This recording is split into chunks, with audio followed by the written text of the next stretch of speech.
देव सबको जय शनिदेव भैया। भैया कुछ सवाल है, जवाब दीजिएगा। नेगेटिव जिन लोगों को नेगेटिविटी रहती है, उन लोगों को अगर वो सिद्धि बनाने की कोशिश करते हैं तो क्या उनसे सिद्धियां बनेगी? नहीं, उनसे सिद्धियां नहीं बनेगी। नहीं।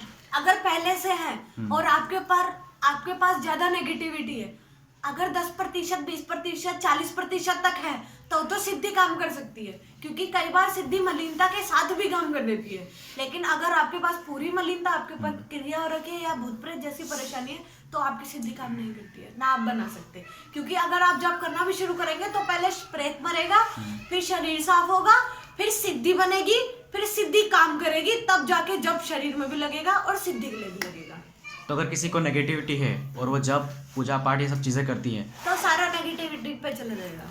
तो उसको खुद को लगे उसके लिए क्या करना चाहिए? उसको खुद को लगे उसके लिए क्या करना चाहिए, मैं आपको बताता हूँ। जल बना के पी सकता है, ठीक है। मानसिक जप कर सकता है और अपने लिए एक आध क्रिया कर सकता है छोटी मोटी, या किसी से अच्छा जप लेके कोई एक मंत्र भारी वो जप कर सकता है, और अपने लिए यंत्र बनवा सकता है पंडित से, या और भी बहुत सारे उपाय होते हैं वो कर सकता है अपने लिए।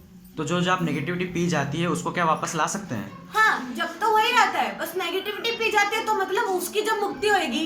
मान लो आपके पास कोई प्रेत बैठता है और आप रोज हनुमान चालीसा पढ़ते हैं, तो आप रोज हनुमान चालीसा पढ़ते हैं, आप तो पढ़ रहे हैं अपने लिए, लेकिन पी नेगेटिविटी रही है, मतलब आपको तो नहीं पता ना वो पी रही है, लेकिन आपको फायदा भी नहीं हो रहा और आप पढ़ते जा रहे हैं। लेकिन जब उसकी मुक्ति होगी तो उसके हिस्से का जब और आपने जितना किया है वो सारा दोगुना होके आपको मिलता है।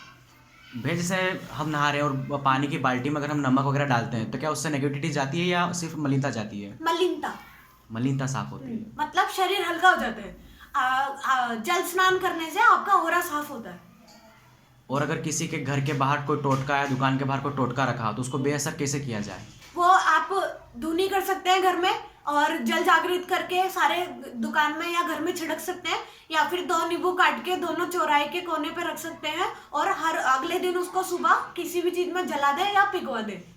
और जो लोग पेड़ पौधे पे ताबीज बांध के चले जाते हैं उनका? उससे कुछ नहीं होता।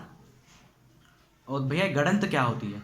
गड़ंत आपके कुछ सामान लेके जो गाड़ी जाती है सूक्ष्म तरीके से, मतलब मैं तांत्रिक हूँ, मैंने आपका सामान लिया, मैं अपने ही जगह पे आपका नाम, आपका कुल का नाम, जिसके भी नाम से गलत क्रिया करनी है वो सारी चीजें लेके, आपसे जुड़ी हुई कोई भी चीज जैसे नाखून, बाल, आपका कपड़ा या सूक्ष्म चीजें, या कुछ अपने सूक्ष्म छोटे कपड़े, वो सब बांध के, यार और भी बहुत सारी चीजें होती है, कोई भी हो सकते हैं, जैसे आपकी तस्वीर, आपका इस्तेमाल की हुई, आपका खून, आपका थूक, लार और या आंसू, ऐसे चीजें करके हम उससे सबसे क्रिया कर सकते हैं। आजकल तो तांत्रिक इतना तेज हो गए, कान की बाली से भी कर देते हैं। तो उन सब चीजों से गड़न करके अगर घर में रखते हैं तो तांत्रिक अलग अलग तरीके से गड़न करता है। कोई जाके सीधा शमशान में गाड़ देता है उसके नाम की चीज, ठीक है, या तो कोई अपने घर में उसने अपनी सिद्धियां बांध रखी है, सिद्धियों के नीचे दबा देता है ताकि उसको दबाव पड़े।